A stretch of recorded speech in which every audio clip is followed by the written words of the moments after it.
나 요한은 너희 형제여 예수의 환난과 나라와 참음에 동참하는 자라. 하나님의 말씀과 예수를 증언하였으므로 말미암아 밤모라 하는 섬에 있었더니 주의 날에 내가 성령에 감동되어 내 뒤에서 나는 나팔 소리 같은 큰 음성을 들으니 이르되 내가 보는 것을 두루마기에 서서 에베소서 문 앞을 가며 또한 누리아 사대 빌라델피아 라오디게아 등 7교회에 보내라 하시기로 몸을 일으켜 나에게 말한 음성을 알아보려고 돌이킬 때에 7 금촛대를 보았는데 촛대 사이에 인자 같은 이가 발에 끌리는 옷을 입고 가슴에 금띠를 띠고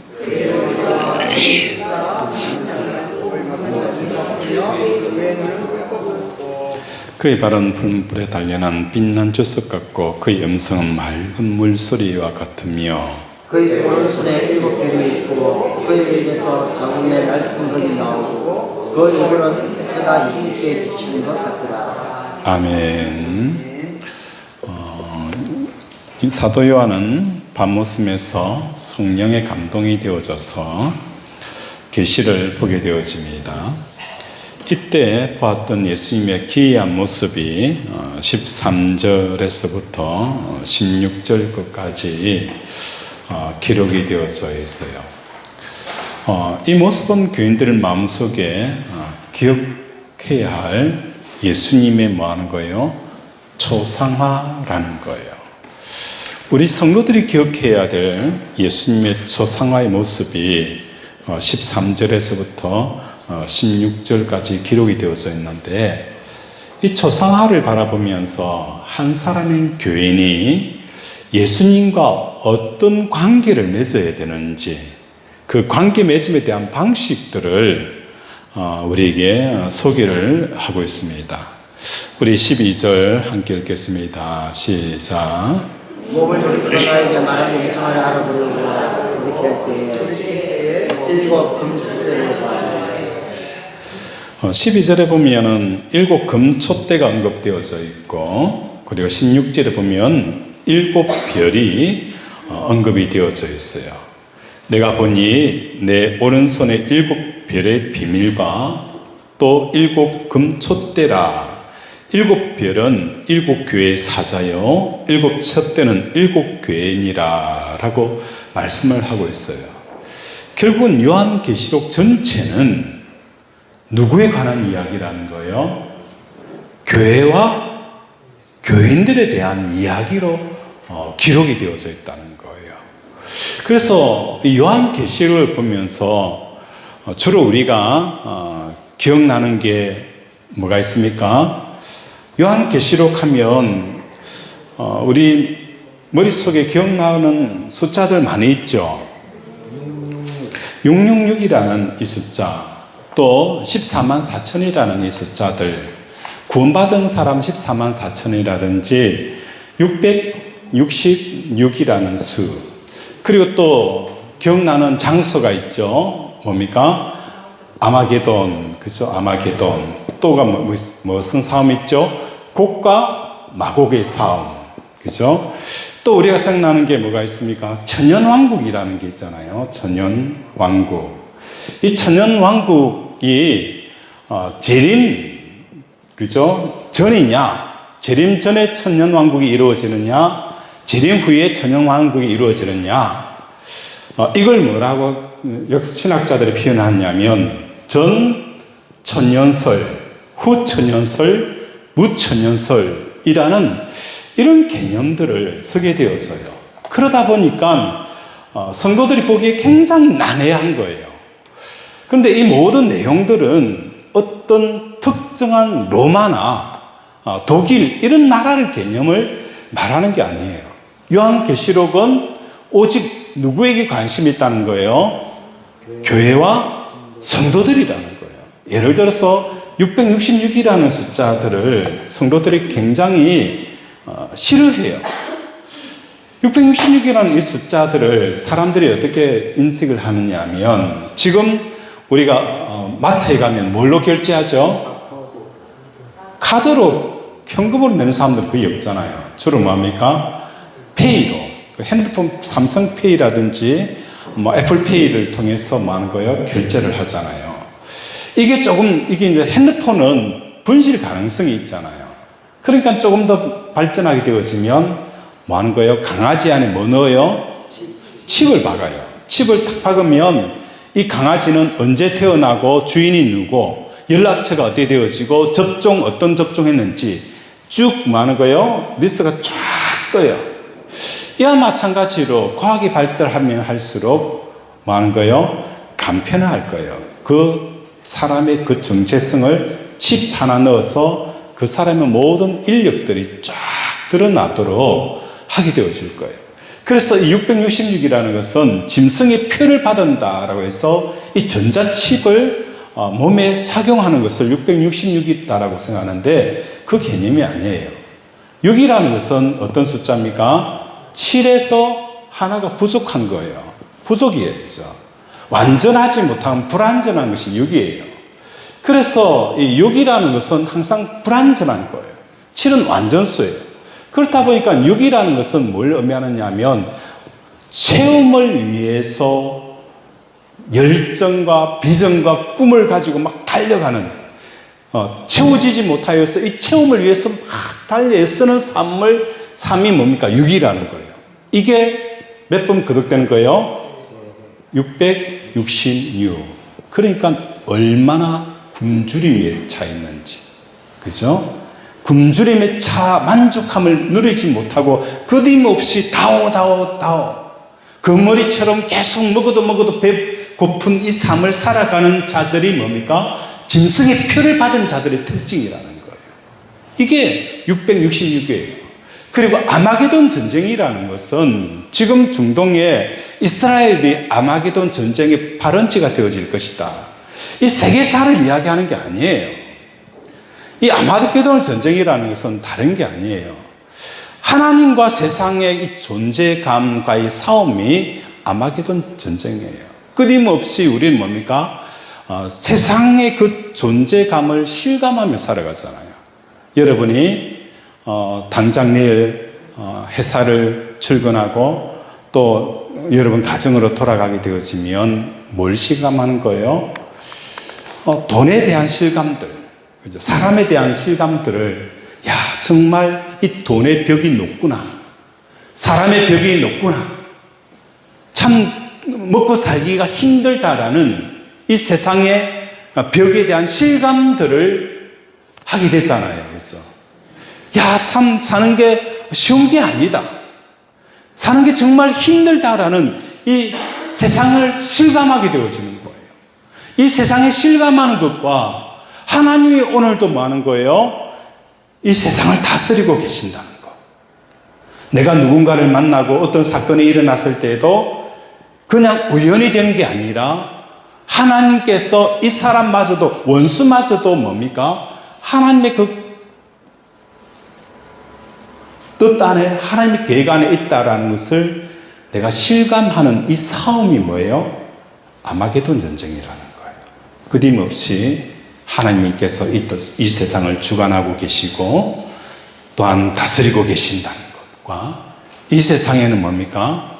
이 세상의 존재에 실감하게 하는 돈, 그죠? 보이지 않는 손에 움직이는 것. 이런 것들과의 끊임없는 싸움을 해서 많은 거예요. 싸우는 게 아마게돈 전쟁이라는 거예요. 그래서 성경에 나타나 있는 이 모든 것들은 중동의 어떤 전쟁, 로마 이런 개념이 아니라 오직 많은 거예요. 성도와 교회에 대해서, 그죠? 말씀하고 있는 게 계시록의 내용이라는 겁니다. 자, 그러면 사도 요한이 우리에게 말씀하고 있는 내용 중에 우리가 어떻게 해야 하나님과 관계를 할 수 있는, 관계를 맺어갈 수 있는지를 9절에 말씀하고 있어요. 9절 우리 한번 읽겠습니다. 시작.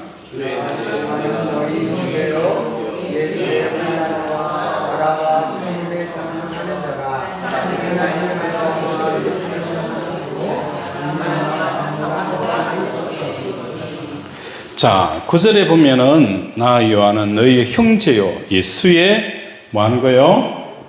예수의 환난, 그죠? 환난, 그 다음에 뭐죠? 나라와 참음, 그죠? 이런 사도 요한은 예수의 환난과 나라와 참음에 뭐 하는 겁니까? 동참하였다라고 표현을 하고 있어요. 그러면 예수의 환난이라는 것은 어떤 환난을 가리키는 걸까요? 이때 당시 사도 요한이 기독교인들의 환난을 당하는 그 황제가 누구냐면 도미티아누스 황제였어요. 이 황제는 그 네로 황제 당시에 기독교인들을 어마어마하게 박해를 했어요.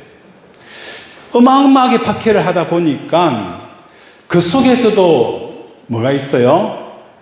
그 박해 속에서도 살아남는 사람들이, 기독교인들이 있었어요. 그러니까 도미티안 황제는 얼마나 지독하게 했느냐면, 정보와 첩보를 보내어서 기독교인들이 이 네로 박해 때에 어떻게 생존하고 살아남았는지를 조사를 해라는 거예요. 그래서 이런저런 사례를 쭉 뽑아온 거예요. 이런 것을 다 차단해라. 그렇게 해서 극악하게, 악랄하게 기독교인들을 완전히 뭡니까? 뿌리 뽑으려고 했던 황제가 도미티안 황제였어요. 그래서 그때 당시에 예수의 환난이라는 것은 도미티아누스의 황제의 기독교를 말살하고자 하는 이 박해를 환난으로 봅니다. 근데 이 환난은 오늘 사도 요한이 말하고 있는 이 예수의 환난이라는 것은 물질적이고 보이는 환난보다 더 중요한 게 있어요. 어떤 환난이냐면 예수를 믿는 사람들은 그 믿음이 뭘 믿는 거, 어떤 예수를 믿는 거예요? 우리가 예수를 믿는다. 어떤 예수를 믿는 거예요? 우리가 예수를 믿을 때에 우리가 믿는 예수가 어떤 예수를 믿느냐를 우리에게 물어봐야 돼요. 우리가 어떤 예수를 믿습니까? 그렇죠. 하나님의 아들. 그분이 이 땅에 오셔서 하셨던 가장 중요한 것은 이 하나님의 아들이라는 고백을 누가 했습니까? 베드로가 했죠. 그죠? 가이사랴 빌립보 지방에 이르러서 주는 그리스도시요 살아계신 하나님의 아들이다라고 고백을 했어요. 그리고 나서 예수님이 예루살렘에 올라가서 뭐 하는 거예요?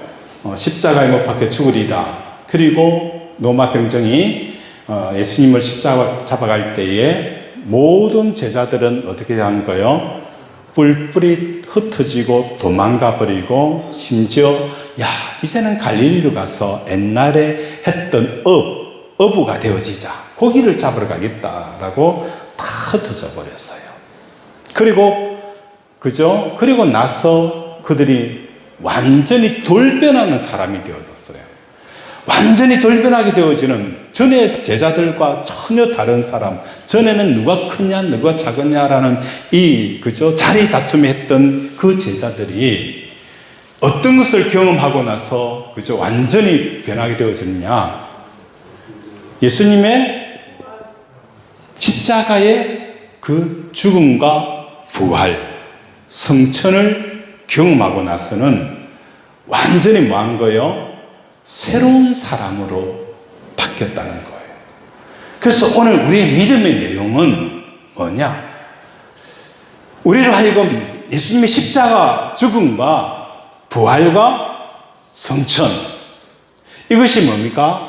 오늘날의 현대인들에게 필요한 부활의 능력이라는 거예요.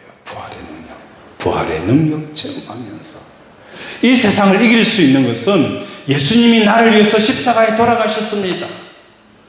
그리고 예수님은 뭐 하는 거예요? 부활하셨습니다. 또한 뭐합니까? 예수님이 성천하에서 하나님 보좌 우편에 계십니다. 그리고 그 계신 하나님께서 우리를, 교회를 지켜보고 계신다는 것. 이게 뭡니까? 성도들이 예수님이 어떤 예수님인가에 대한 고백이 바로 여기에 있다는 거예요. 이렇게 되어지니까 성도들이 예수님을 믿는다는 것은 예수님을 따라가는 거예요. 예수님의 동선을 쫓아가는 거예요. 예수님의 동선을 쫓아가는 것은 예수님과 함께, 예수님이 십자가 죽을 때에 나도 예수님과 함께 죽고, 예수님이 부활할 때에 나도 예수님과 부활하고, 예수님이 성천할 때 하나님 보좌 우편에 계시는 것, 이 세계가 우리가 따라가기에 전혀 불가능한 곳입니까? 불가능해요? 아니잖아요. 예수님께서 제자들에게 이렇게 하겠어요. 너희는 지금은 오지 못하지만 나중에 뭐 하는 거예요? 나를 따라오겠다는 거예요. 나 있는 곳에 온다는 거예요. 그래서 제자들이 물었어요. 예수님, 지금 왜 우리가 못 갑니까? 이때까지 가는 곳마다 다 따라왔는데 왜 지금은 못 가고 왜 나중에는 예수님이 계신 곳에 따라갈 수 있습니까? 라고 물으니까 그들은 이해를 할 수 없었지만 나중이라는 것은 뭐 말하는 거예요? 예수님의 십자가의 죽음 앞에 예수님의 죽음이 내 죽음으로 받아들이는 것. 이게 뭡니까? 예수님의 죽음이 십자가예요. 그리고 부활이라는 것은 우리가 이 부활의 개념을 어떻게 생각하냐면 예수님의 재림 때의 부활만을 생각하게 되어지는 거예요. 그런데 이 부활이라는 것은 우리가 세상에 대해서 죄에 대해서 죽게 되어지면 무엇에 대한 부활이 일어나는 거예요? 하나님이 살아계심에 대해서 뭐 하는 거예요? 부활하게 되어진다는 거예요. 내가 죽는 세상에 대해서 얼만큼 죽느냐만큼 그 비례하여서 그 죽는 비례만큼 뭐 하는 거예요? 하나님에 대해서 살아나는 역사가 일어나는 것이 바로 십자가의 죽음과 부활의 비밀이라는 거예요. 내가 예수님과 함께 십자가에 죽는 만큼, 그죠? 그러면 하나님에 대해서 더 친밀하게 되어지는 거예요. 친밀하게 되어지면 하나님의 생각들과 하나님의 마음들을 가까이 계시는 우리들에게 뭐 하는 거예요? 보여진다는 거예요. 그런 삶을 살았던 사람이 누굽니까? 요셉이었잖아요. 요셉은 이 땅에 살아가면서 하나님과 동행하게 되어지니까 어떤 역사가 일어나는 거예요? 애굽에 많은 술객들과 박사들이 있었지만 그들은 이 요셉을 쫓아올 수가 없었다는 거예요. 하나님과 동행하는 이 요셉,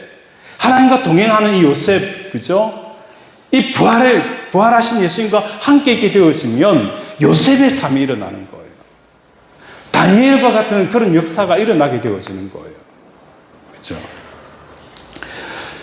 이렇게 하나님의 도움을 경험하게 되어지면 우리의 마음은 하나님의 도움을 경험하게 되잖아요. 그래서 하나님을 도움을 경험하게 되었어요.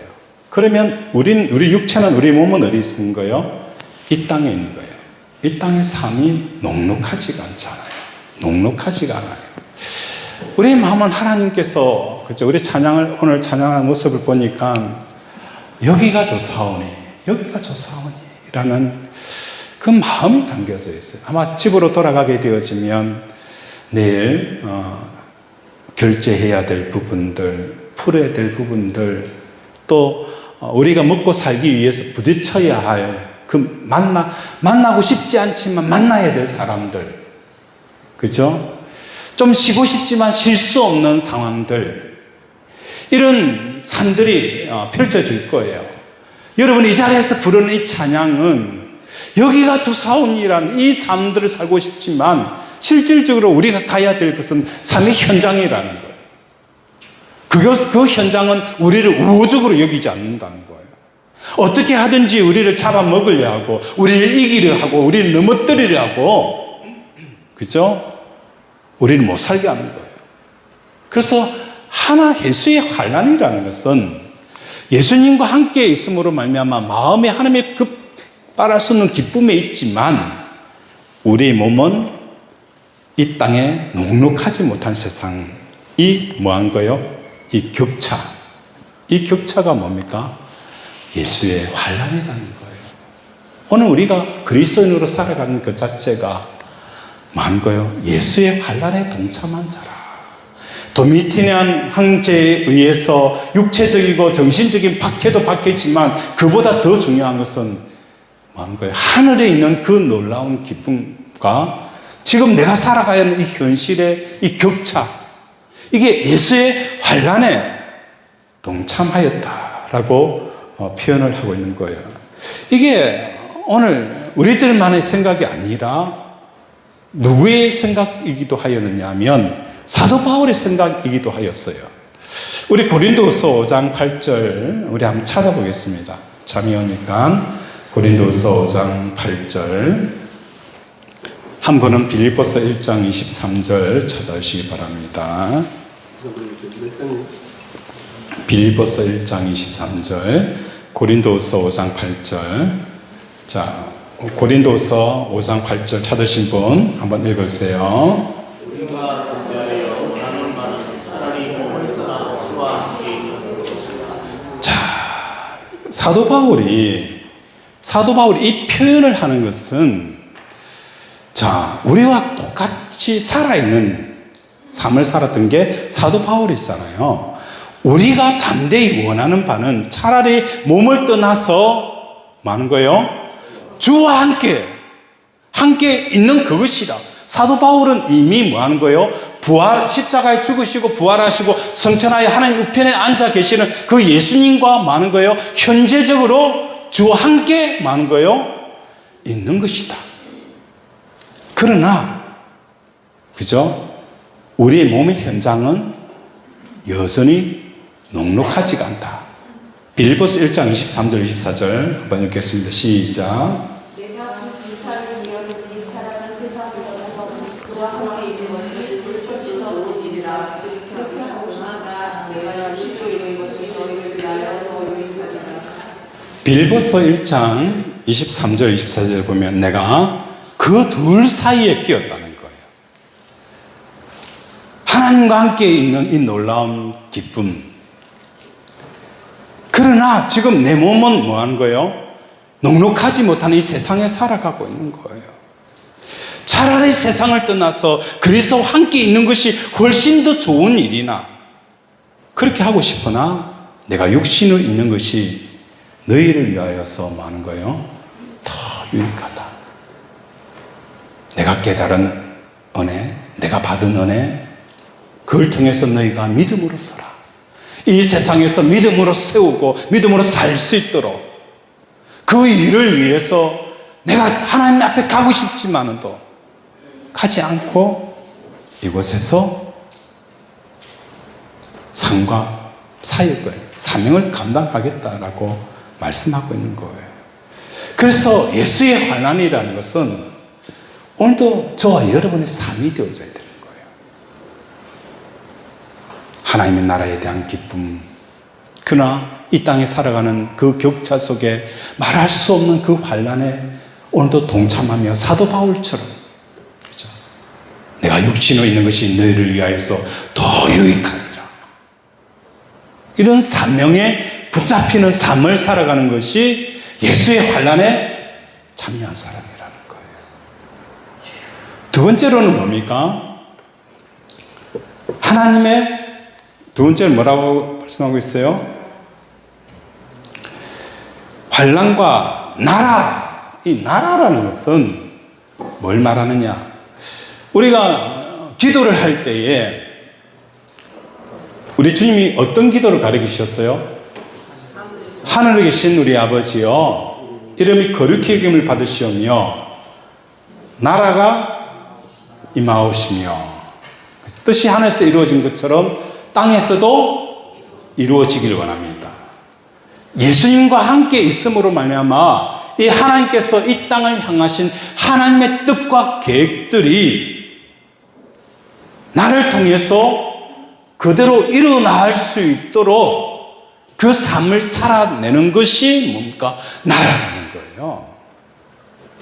그래서 오늘 우리의 삶은 뭡니까? 예수의 환난과 하나님의 뜻이 이 땅에 이루어질 수 있도록 오늘도 우리는 나를 통해서 마음껏 하나님의 뜻이 이루어질 수 있는 삶을, 통로 역할들을 감당하는 것이 뭐라는 거예요?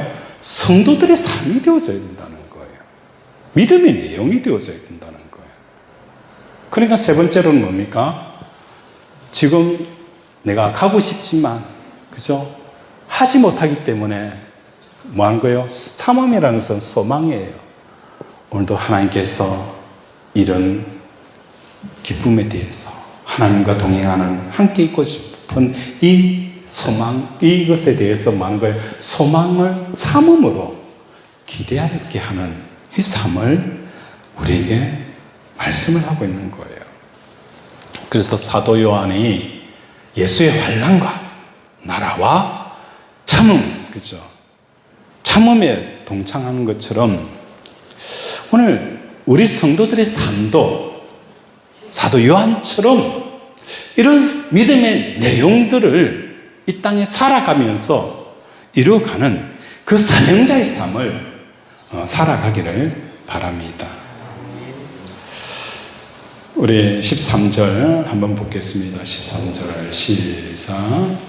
촛대 사이에 인자 같은 이가 발에 끌리는 옷을 입고 가슴에 금띠를 입고 촛대 사이에 인자 같은 이가 발에 끌리는 옷을 입고 가슴에 금띠를 띠고 라고 표현되어져 있는데 이 이미지는 누구를 생각하게 하는 거예요? 누가 생각이 나요?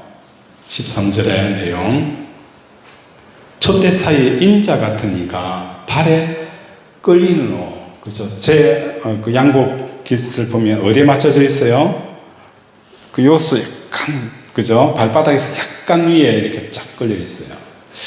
옷을, 그죠? 지렁하게 이렇게 입고 다니는 사람, 어떤 사람이에요?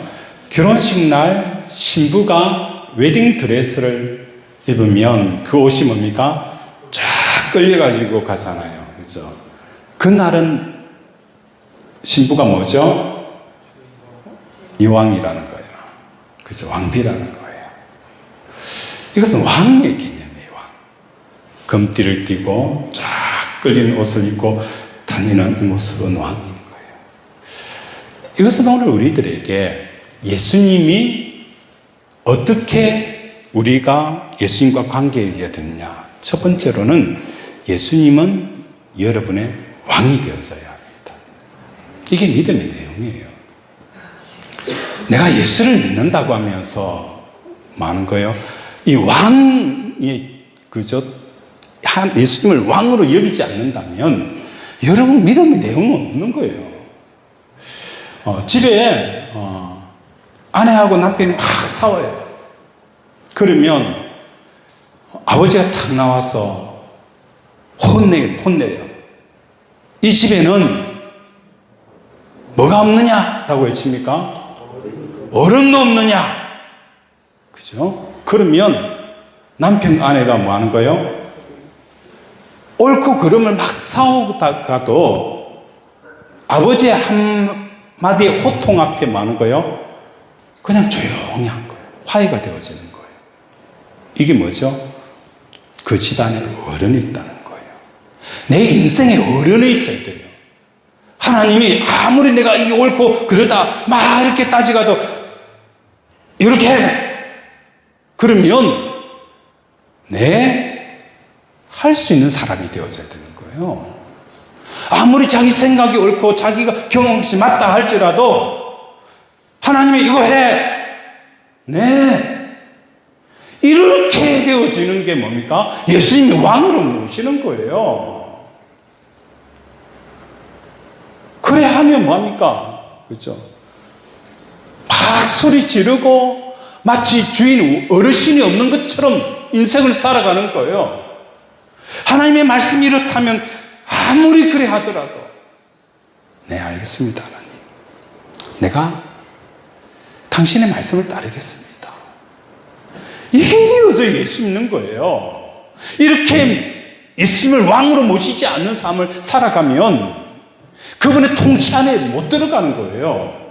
그래서 예수님께서 무슨 비유를 한 거예요? 어느 나라의 왕권을 받으려고 가는 비유를 하신 거예요.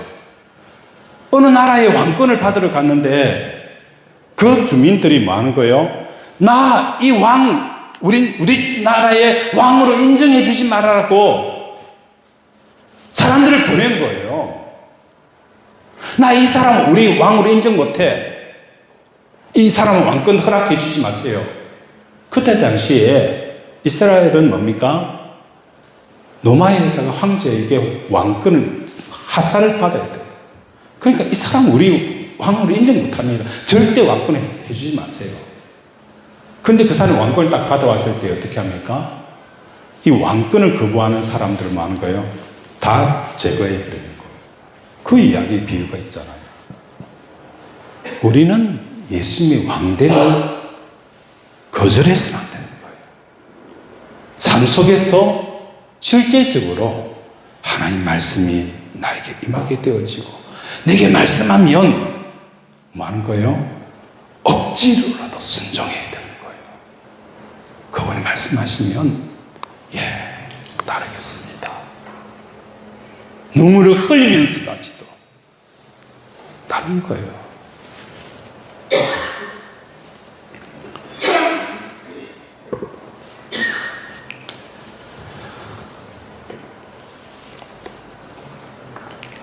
왕으로 모신다는 것은 예수님이 여러분의 생명이 되어져야 되는 거예요.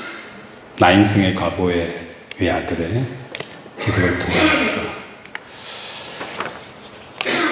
이 여인은 아들이 자기 생명이었어요. 생명이라는 것은 나로 살게 하는 힘이라는 거예요. 나로 살게 하는 힘. 전에는 아들이었는데 이 아들을 잃고 나서 깨닫게 되어지는 거예요. 진짜 나로 살게 하는 힘은 아들이 아니었다는 것. 그래서 그 나인성 과부의 아들을 살린 것은 단순히 아들을 돌려주는 게 아니었어요. 우리는 나인성 과부의 아들을 살리는 이 장면을 보면서 죽은 아이들을 돌려주는 이게 하나님의 역사고 기적이다. 이거 말하고 싶은 거예요? 아닙니다. 이 나인성 과부의 아들을 살려준 것은 나인성 과부의 생명은 그죠? 아들이 죽기 전에는 아들이 그죠? 이 여인의 생명이었어요. 살게 한 힘이었어요. 근데 이 아들이 죽고 예수님께서 아들을 살려내심으로 말미암아 이 나인성은 이 아들에서 누구로 바뀐 거예요? 하나님으로 바뀐 거예요. 이게 기독교 기적과 다른 종교의 기적의 차이라는 거예요. 기독교 기적은 이 나인성 여인의 생명이 아들이었고 죽고 나서도 예수님이 이 아들을 살려주니까 여전히 이 나인성의 생명은 아들이 되어졌다면 이 기록은 성경에서 삭제가 되었을 거예요.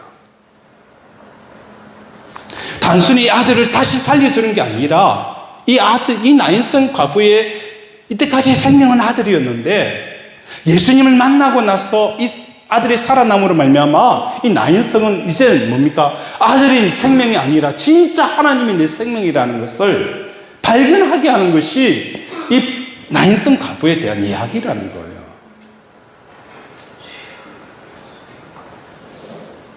아들을 살리는 이야기는 다른 불교에서나 다른 종교에서도 있어요.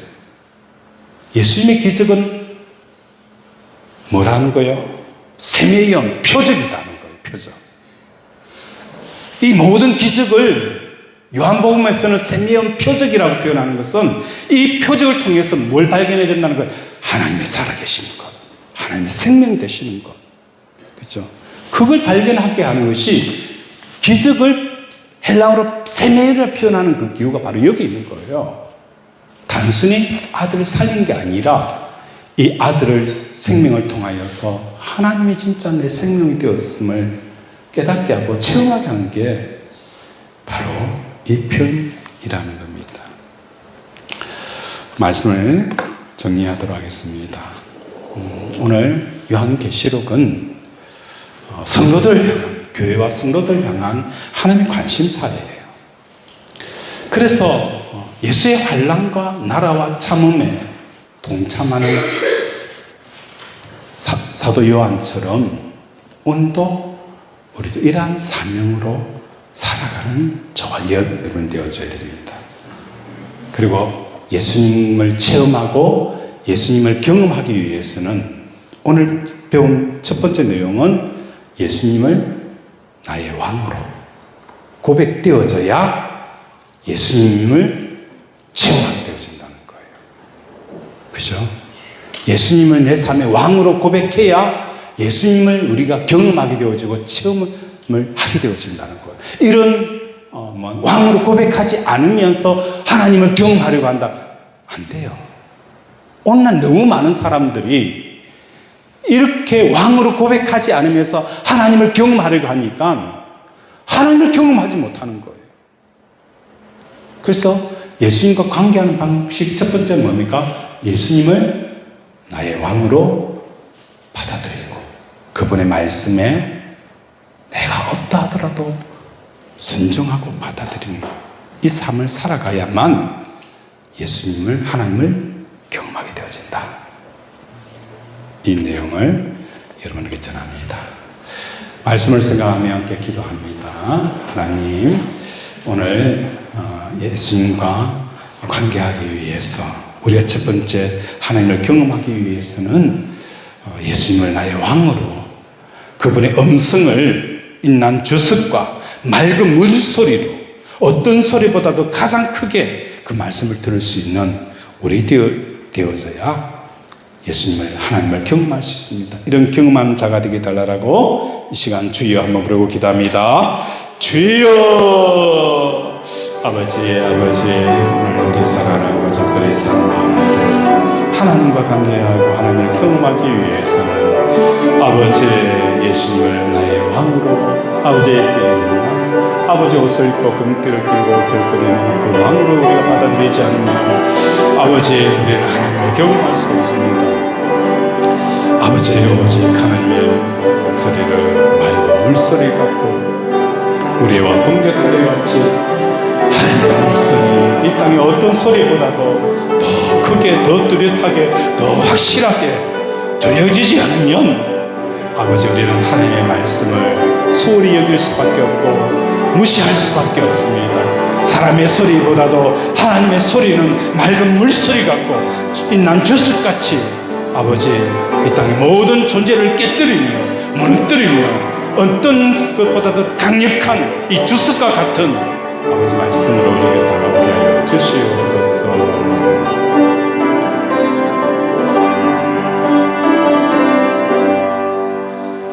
하나님, 오늘도 하나님을 경험하기를 원합니다. 하나님을 경험하기 위해서는 먼저 우리가 예수님을 왕으로, 내 인생의 왕으로 고백하지 않으면서 하나님을 경험할 수 있는 길이 없습니다. 하나님, 오늘도 하나님을 왕으로 모십니다. 나에게 말씀하시면 내 생각과 내 감정이 달라도 하나님 순종하겠습니다. 이것이 왕으로 고백하는 자들의 특징입니다. 이 삶이 반복되어질 때 하나님과 동행하고 하나님을 경험하는 이 놀라운 은혜가 우리 권속들의 삶에 부어지게 하여 주시옵소서. 예수 이름으로 기도드립니다. 하늘에 계신 우리 아버지여, 이름이 그렇게 여김을 받으시오며 나라의 나오시며 뜻이 하늘에서 이루어진 같이 땅에서도 이루어지이다. 오늘 우리에게 영원한 양식을 주옵시고 우리가 우리의 죄의 전자를 쌓여 준 같이 우리 죄를 쌓여 주옵시고 우리를 시험에 들게 하지 마옵시고 다마에서 구하옵소서. 나라와 권세와 영광이 주께 영원히 싸움나이다.